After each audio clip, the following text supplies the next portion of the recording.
Hey everyone, and welcome back to Simple Mind Space. Today, we're diving deep into a topic that's absolutely crucial for anyone looking to level up their lives: focus. Let's be real. In this age of endless notifications and buzzing phones, staying laser focused can feel like an impossible task. But what if I told you that mastering your focus is like unlocking a superpower? It's the secret sauce to crushing your goals. Whether it's acing your studies, building a thriving business, or even just being more present with your loved ones.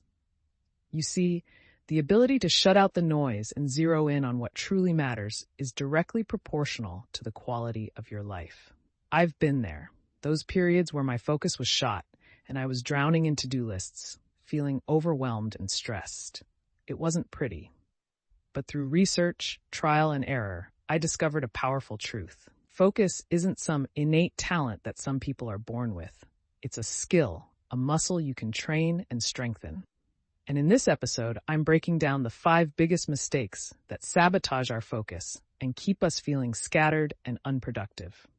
By understanding these pitfalls, you'll be well on your way to reclaiming your attention and unlocking your full potential. Let's start with mistake number 1. Which underpins so many of our focus struggles. I remember reading Nir Eyal's book, Indistractable, and this one concept just hit me like a ton of bricks. He said, the opposite of distraction is traction. Think about that for a second. Traction is about intentionally moving towards your goals, while distraction pulls you further away. It's about having a clear destination in mind and taking deliberate steps to get there. But here's the kicker. You can't experience distraction if you don't have a plan in the first place. When you sit down at your computer with no clear intention, with no roadmap for what you want to accomplish, you become incredibly vulnerable to distractions. It's like wandering through a shopping mall with no intention of buying anything. You're far more likely to get sucked into impulse purchases and shiny objects. And guess what? Social media platforms are masters at exploiting this aimless browsing. They thrive on keeping you hooked, scrolling endlessly through their feeds because that's how they make money. Don't get me wrong, I'm not saying social media is inherently evil, but it's crucial to be aware of the game they're playing. So, how do we combat this? By having a plan. And I'm not talking about some vague idea of what you want to do. I mean a concrete, actionable plan that outlines your goals and the steps you'll take to achieve them. This is where a calendar becomes your best friend. It's not just a tool for scheduling meetings. It's a powerful tool for designing your ideal day and ensuring that your time is aligned with your priorities. By blocking out specific time slots for deep work, for creative projects, for learning new skills, you're essentially giving your brain a clear roadmap to follow. And the amazing thing about the human brain is that when you set a clear intention, it becomes significantly easier to mobilize the resources and focus needed to make it happen. Now, as you start mastering the art of focus and reclaiming your time, you'll find yourself with a newfound abundance of mental bandwidth. The question then becomes, what do you want to do with it? For those of you in the content creation world, one avenue that's becoming increasingly important is generative AI. This technology is revolutionizing the way we create content. From generating ideas to writing scripts and even designing eye-catching thumbnails. If you're curious about leveraging AI's power for your own content, I highly recommend checking out resources like the free ebook from HubSpot, Using Generative AI to Scale Your Content Operations. It's packed with practical tips, example prompts, and insights into how to seamlessly integrate AI into your workflow while maintaining your unique voice and authenticity. All right, let's move on to mistake number 2, which often rears its ugly head when we do have a plan but still find ourselves getting derailed. This is a subtle but insidious mistake, ignoring how you feel. Guys, I'm talking to you especially here. We're often conditioned to suppress our emotions, to power through and ignore those uncomfortable feelings bubbling beneath the surface.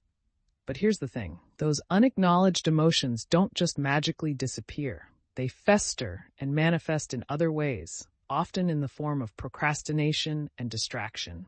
So the next time you find yourself reaching for your phone, instead of diving into that important task, hit the pause button and ask yourself, what am I feeling right now? What emotion am I trying to avoid? More often than not, you'll find that distraction is simply a coping mechanism for dealing with negative emotions. And the three usual suspects are boredom, anxiety, and self-doubt. Let's tackle anxiety and self-doubt first, as they often stem from the same root, fear. Fear of failure, fear of judgment, fear of not being good enough. This often surfaces when we're working on challenging tasks that push us outside our comfort zones. For me, this was a major hurdle when I was writing my book. I had the plan, I had the time blocked off, but the fear was crippling. What if people hate it? What if it's a flop? Who am I to write a book anyway? These thoughts swirled in my mind, creating so much internal resistance that it felt easier to distract myself with mindless scrolling than to face that wall of fear. The key to overcoming this is to first acknowledge the fear, to name it and understand its root. Once you've done that, you can start implementing strategies to counteract it. One technique that helped me immensely is the fast, bad, wrong approach. The idea is to temporarily lower the stakes and give yourself permission to create something imperfect, even terrible. This might seem counterintuitive, but by removing the pressure of perfection, you free yourself up to actually get started. And often, you'll be surprised by how much better the final product is when you allow yourself to embrace imperfection along the way. Now, boredom might seem less daunting than fear, but it can be equally effective at derailing our focus. Let's be honest. Sometimes the work we need to do is just plain boring. The trick here is to find ways to inject a little bit of fun and engagement into those tasks. One simple but powerful technique is to ask yourself, what would this look like if it were fun? Maybe it's changing up your environment, putting on some upbeat music, or finding a way to gamify the task. The point is to find ways to make it feel less like a chore and more like something you can actually enjoy, or at least tolerate. Another valuable resource for understanding and combating distraction is Nir Eyal's book, Indistractable. I highly recommend checking out the book itself, but if you're short on time, there are fantastic summaries available on platforms like Shortform, which breaks down the key concepts and takeaways. All right, let's move on to mistake number 3, which has to do with a fascinating psychological concept called attention residue. This concept, introduced by Professor Sophie Leroy, explains why multitasking often backfires spectacularly. Essentially, when you switch from one task to another, your attention doesn't immediately follow.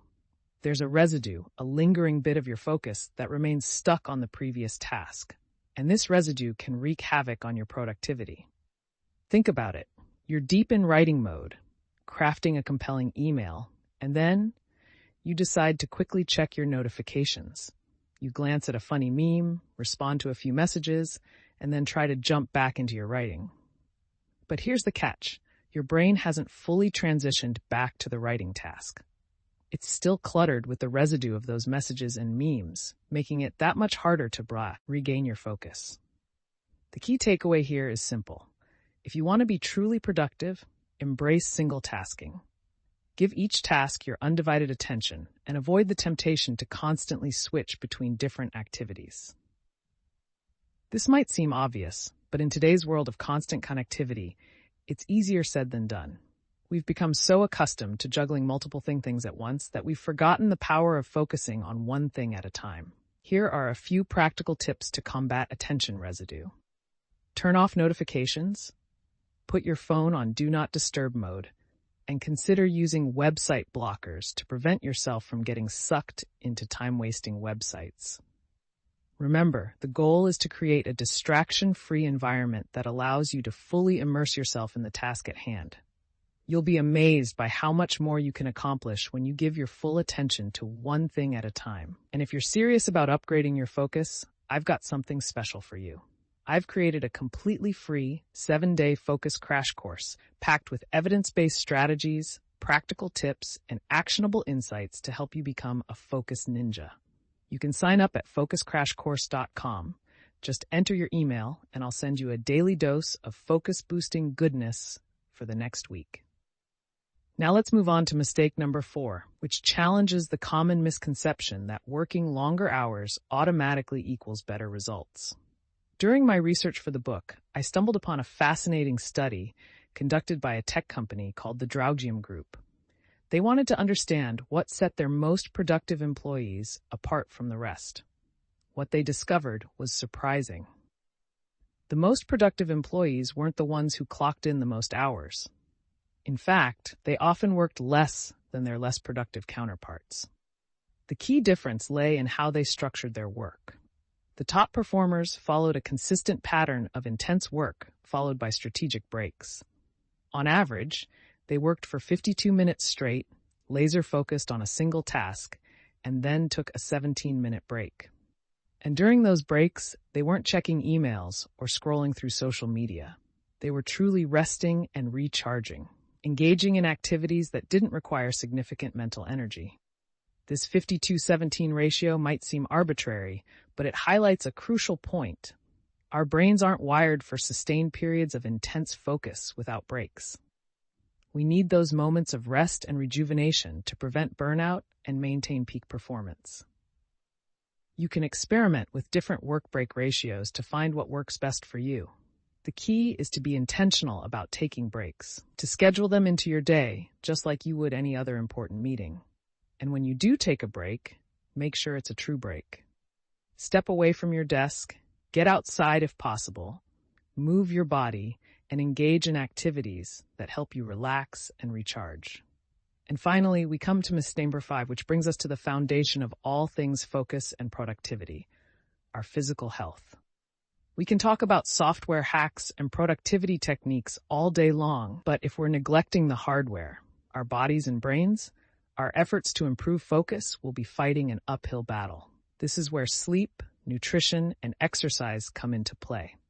We all know that we should be getting enough sleep, eating nutritious foods, and moving our bodies regularly. Yet, these are often the first things to go when we're feeling stressed and overwhelmed. We sacrifice sleep to squeeze in more work, we reach for sugary snacks for a quick energy boost, and we skip workouts because we're too busy. But here's the thing. Neglecting these fundamental pillars of health will ultimately sabotage your productivity in the long run. You can't outwork a poor diet, chronic sleep deprivation, or a sedentary lifestyle. One of the most impactful things you can do to improve your focus is to prioritize these foundational habits. Make sure you're getting 7 to 8 hours of quality sleep each night. Nourish your body with whole, unprocessed foods that provide sustained energy throughout the day. And find a form of movement that you enjoy and make it a non-negotiable part of your routine. Even a 30-minute walk each day can work wonders for your focus and overall well-being. Remember, taking care of your physical health is an investment in your productivity and your ability to live a focused and fulfilling life. So there you have it, the 5 biggest mistakes that sabotage our focus and keep us feeling scattered and unproductive. By understanding these pitfalls and implementing the strategies we've discussed, you'll be well on your way to reclaiming your attention, achieving your goals, and unlocking your full potential. Now, I'd love to hear from you. What's one actionable step you're going to take to improve your focus? Share your thoughts in the comments below, and let's keep the conversation going. And if you found this episode helpful, I'd be incredibly grateful if you could like, subscribe, and share it with anyone else who might benefit from a little focus boost. Thanks for tuning in, and I'll catch you in the next episode.